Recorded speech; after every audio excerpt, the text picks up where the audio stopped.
सुप्रभात। आज हम BA B.Ed द्वितीय वर्ष की द्वितीय इकाई के अंतर्गत पद्माकर के विषय में अध्ययन करेंगे। जैसा कि आप सभी जानते हैं कि हम पूर्व की कक्षाओं से अध्ययन करते हुए चल रहे हैं कि आपके पाठ्यक्रम के अंतर्गत रीति काव्य के विषय में आपको विस्तृत रूप से अध्ययन करना है कि रीति काव्य क्या है, रीति का प्रारंभ कहाँ से हुआ है और रीति की जो 3 मुख्य काव्य धाराएँ की गई है, रीतिबद्ध, रीति सिद्ध और रीति मुक्त। इसके अंतर्गत लगने वाले जितने भी रीतिकालीन कवि हैं उनके विषय में आपको इस पाठ्यक्रम के अंतर्गत अध्ययन करना है। आज उसी रीतिबद्ध काव्यधारा के अंतर्गत आने वाले एक प्रमुख कवि जो कि रीतिकाल के अंतिम प्रतिनिधि कवि माने गए हैं। अंतिम प्रतिनिधि कवि इनको इसलिए माना गया है क्योंकि पद्माकर का जो समय था, जो जीवन काल का जो समय था और जब तक इन्होंने अपना काव्य सृजन किया वो करते हुए ये उस समय सीमा तक पहुंच गए थे जबकि आधुनिक काल का प्रारंभ हो गया था और उस समय रीति परक और रीति विषयक रचनाओं के लिए कवियों के मन में आकर्षण स्वतः ही कम होने लग गया था। समाप्त नहीं कहूँगी मैं, कम होने लग गया था। इसीलिए इन्हें रीति काव्यधारा या रीति काल का अंतिम प्रवर्तक कवि माना गया है। आज उन्हीं कवि पद्माकर के विषय में हम अध्ययन करेंगे। सबसे पहले आप कवि परिचय से अवगत होइए। पद्माकर का जन्म 1753 में बांदा में मोहनलाल भट्ट के घर में हुआ था। ये एक ब्राह्मण कुल में उत्पन्न हुए थे और इनके पिता भी शास्त्र विद्या में निपुण थे। पद्माकर के बचपन का नाम प्यारेलाल था और इनकी काव्य भाषा, क्योंकि बांदा में निवास करते थे इसीलिए इनकी ब्रज भाषा परिष्कृत और शुद्ध थी। साहित्यिक भाषा भी इनकी ब्रज भाषा ही रही है। वैसे अगर देखा जाए तो रीतिकाल के सभी कवियों ने ब्रज भाषा में ही काव्य सृजन किया है, तो ब्रज भाषा में इनका काव्य सृजन रहा है। लेकिन साथ ही साथ इन्हें हिंदी और संस्कृत का भी पूर्ण रूप से ज्ञान था, जो कि इनके ग्रंथों में आप भाषा में स्पष्ट रूप से देख सकते हैं। अब पद्माकर के विषय में कहा जाता है, जैसा कि आप सभी जानते हैं कि रीतिकाल के जितने भी कवि रहे हैं वो राज्याश्रित कवि रहे हैं। राज्याश्रित कवि यानी राजाओं के आश्रय में रहकर उनकी मनोवांछा के अनुसार काव्य सृजन करना राज्याश्रित कवि का उद्देश्य होता था। और राज्याश्रित कवि कहाँ निवास करता था? राजाओं के महलों में निवास करता था।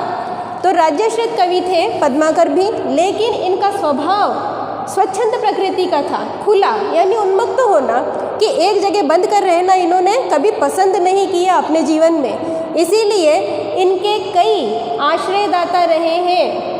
रीतिकालीन कवियों के जो जिनके भी राजाओं के आश्रय में रहते थे उन राजाओं को कहा जाता था आश्रयदाता और कवियों को कहा जाता था राज्याश्रित कवि।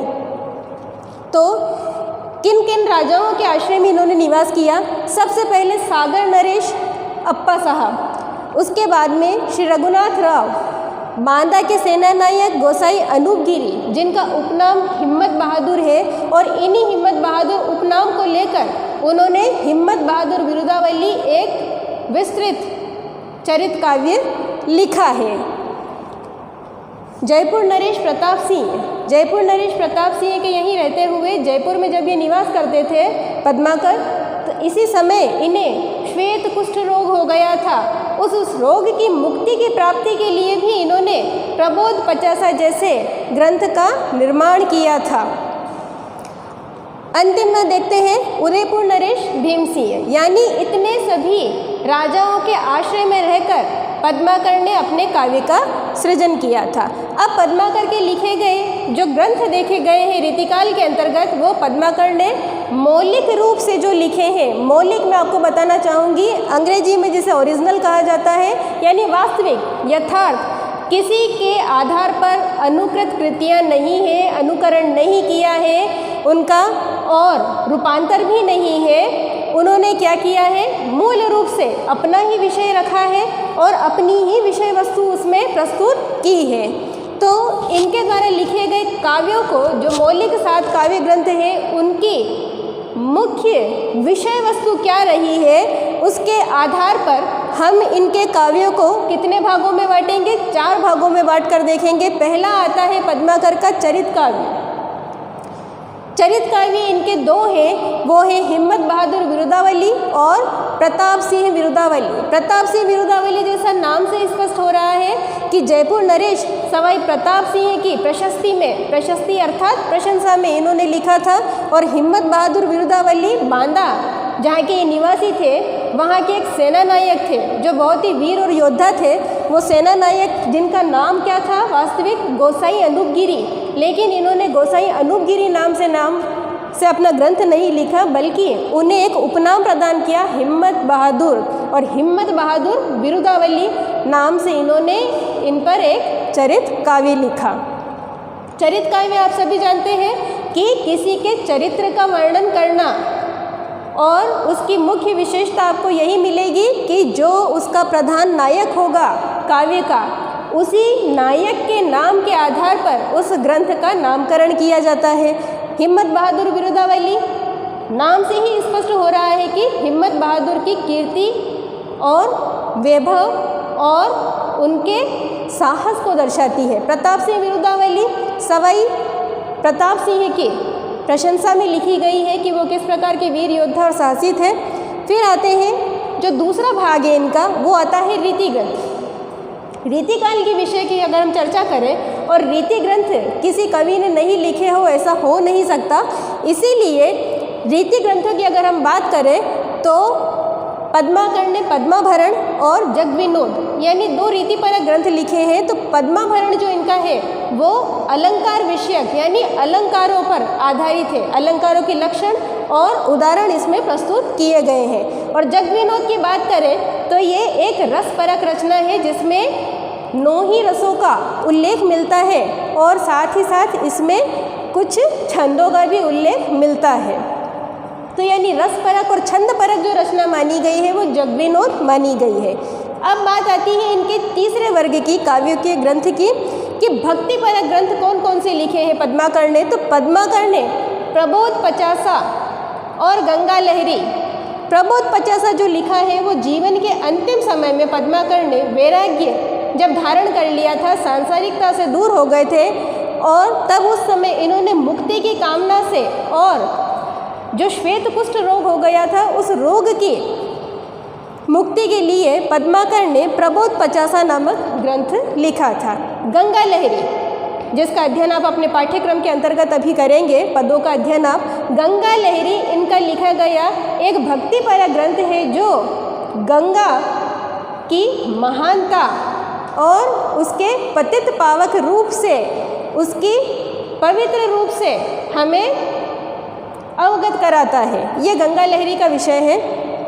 अंतिम जो हिस्सा है इनका काव्य शास्त्री ग्रंथ। अब काव्य शास्त्री ग्रंथ ये आ जाता है कि यानी काव्य शास्त्री ग्रंथ वो हो गया कि जिसमें किसी एक वस्तु का या किसी एक भाग का आपको उल्लेख नहीं मिलेगा कि ये अलंकार परक ही है या ये रस परक ही है, नक्षिक भेद परक ही है, ऐसा कुछ नहीं है। उसमें किसी को काव्य शास्त्र की शिक्षा देने के लिए कि काव्य शास्त्र वास्तविक रूप में है क्या, उसकी शिक्षा देने के लिए जिस प्रकार के, क्योंकि रीतिकाल के कवि अधिकांशतः क्योंकि आचार्यत्व की पदवी प्राप्त करना चाहते थे और वे निष्णात भी होते थे, तो वे क्या करते थे कि राजा जिसके आश्रय में वे रहते हैं या उनकी रानियाँ या वहाँ का कोई भी ऐसा व्यक्ति जो उनसे रीतिपरक या काव्य शास्त्री ज्ञान लेना चाहता था, तो उन्हें काव्य शास्त्री ज्ञान से अवगत कराने के लिए भी वे काव्य शास्त्री ग्रंथों का निर्माण करते थे कि काव्य शास्त्र क्या है। तो काव्य शास्त्री ग्रंथ इनका पद्माकर का एक है आलीजाह प्रकाश।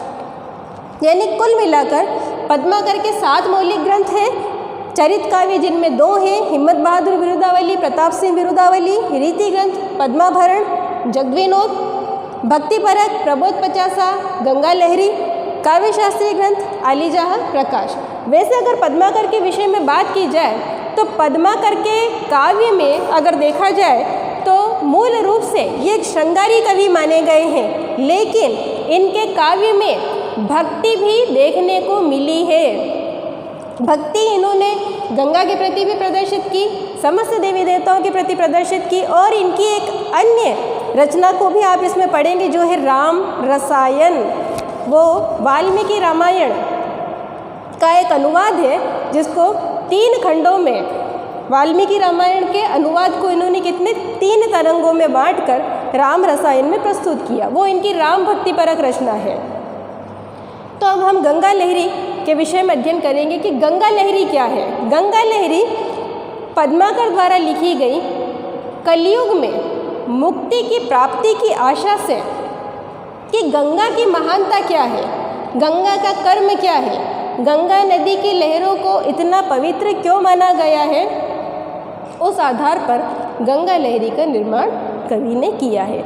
कि विधि के कमंडल की सिद्धि है प्रसिद्ध यही, कि विधि के कमंडल यानी ब्रह्मा जी के विषय में कहा गया है कि उनके कमंडल की एक सिद्धि है और यही प्रसिद्ध है। किसके लिए कहा गया? गंगा की लहरों के लिए कहा गया है, गंगा नदी के लिए कहा गया कि विधि के कमंडल की सिद्धि है प्रसिद्ध यही। कहाँ से उत्पत्ति हुई? उत्पत्ति एक उद्गम बता रहे हैं पद्माकर कि देवलोक की गंगा की उत्पत्ति कहाँ से हुई है। तो ब्रह्मा विष्णु महेश तीनों देवताओं के माध्यम से बताया जाएगा कि किसके शरीर के किस अंश से या किस भाग से कहाँ से उसकी उत्पत्ति हुई है। तो विधि के कमंडल की सिद्धि है प्रसिद्ध यही, यानी सबसे पहली जो उत्पत्ति है ब्रह्मांड के जो सृष्टि के जो रचयिता हैं ब्रह्मा जी, उनके कमंडल से उत्पत्ति मानी गई, यानी कि उनके कमंडल में जो जल रहता है उस जल से गंगा की उत्पत्ति मानी गई है। यानी सबसे पहले गंगा कहाँ निवास करती है? ब्रह्मा जी के कमंडल में। हरिपद पंकज प्रताप की लहर है। हरिपद पंकज यानी भगवान विष्णु, ब्रह्मा विष्णु महेश जो वरिष्ठ देवों के देव माने जाते हैं, उन तीनों देवताओं के विषय में यहाँ चर्चा कर रहे हैं पद्माकर के हरिपद पंकज प्रताप की लहर है। ब्रह्मा जी के कमंडल से उत्पन्न हुई है गंगा, और विष्णु जी के पंकज, पद पंकज यानी चरण उनके कैसे हैं? विष्णु जी के कमल के समान, और उन कमल के समान चरणों से उसकी उत्पत्ति हुई है किसकी? गंगा नदी की। कहे पद्माकर गिरी से शीश मंडल के, यानी विष्णु जी के कमल के समान चरणों से उत्पत्ति के बाद अब गंगा कहाँ गई है? भगवान शिव के मस्तक पर, शिव के मस्तक पर है और वहीं से वो उसकी धार निरंतर बह रही है। तो मंडल की माल तत्काल अगहर है। मंडल की माल तत्काल अगहर है अर्थात भगवान शिव के शीश मंडल की माला के समान है। कौन? गंगा नदी। गंगा नदी का अस्तित्व कैसा बताया है भगवान शिव के समक्ष जाने के बाद कि जब उनके मस्तक से प्रकट यानी शीश से प्रकट हो रही है तो ऐसा लग रहा है कि उनके शीश मंडल की शोभा गंगा नदी एक माला के समान बढ़ा रही है। भूपति भगीरथ के रथ की सुपुण्य पथ, यानी भगीरथ ऋषि जब धरती पर पाप बहुत अधिक बढ़ गया था और इस पापाचार से मुक्ति के लिए भगीरथ ने गंगा की तपस्या की थी और गंगा नदी को वे स्वर्ग लोक से इस भूलोक पर लेकर आए थे। तो उनके विषय में कहा गया है कि भूपति भगीरथ के रथ के सुपुण्य पथ, यानी उनके निवेदन पर, उनकी तपस्या से प्रसन्न होकर, भगीरथ की तपस्या से प्रसन्न होकर गंगा नदी ने न केवल उनको आशीर्वाद दिया बल्कि उनके साथ उनके रथ के आगे आगे स्वयं बहती हुई चली आई। जन्हु जप जोग फल फेल की फहर है। जप और योग की फलदात्री के रूप में, यानी योग और तपस्या की फलदात्री के रूप में भी ये एक पताका के रूप में फहरा रही है। क्योंकि गंगा का काम क्या है? लोगों के पापों को हरना, कलयुग के जितने भी कुकर्म सामान्य मनुष्य द्वारा किए जाते हैं उसको काटना और भवसागर से पार लगाना। छेम की छहर गंगा रावरी लहर है, यानी क्या करती है गंगा कि गंगा कलयुग में उद्धारक का काम कर रही है। गंगा क्या करती है? कलयुग में उद्धारक का काम कर रही है कि कलयुग के अत्याचारों को काट रही है। कली काल को कहर जम जाल को जहर है, यानी यम के द्वारा, यमराज के द्वारा बिछाए गए इस कलयुग के जाल को गंगा नदी क्या कर रही है? अपने आप में फंसाकर, अपने आप में उलझाकर मनुष्य को मुक्ति प्रदान कर रही है। यानी गंगा का मुख्य कार्य ही यही बताया गया है कि गंगा क्या करती है। गंगा पतित उद्धारक है, यानी पापियों का उद्धार करती है। गंगा का कार्य ही यही है कि वो पाप कर्मों को नष्ट करने का कार्य करती है और मनुष्य को मुक्ति प्रदान करती है। यानी गंगा लहरी के जिस पहले पद का आज हमने अध्ययन किया है, उस पद में यही बताने का प्रयास किया गया है कि पद्माकर ने गंगा की उत्पत्ति बताई कि ब्रह्मा जी के कमंडल से, भगवान विष्णु के चरण कमलों से और भगवान शिव के शीश मंडल से यानी मस्तक से गंगा की उत्पत्ति मानी गई है। फिर भगवान के से उत्पत्ति होने के बाद राजा भगीरथ ने जो तपस्या की, तो गंगा राजा भगीरथ के तप से प्रभावित होकर, प्रसन्न होकर उनके साथ स्वर्ग लोक से भूलोक पर अवतरित हुई, यानी आ गई, उत्पन्न हुई।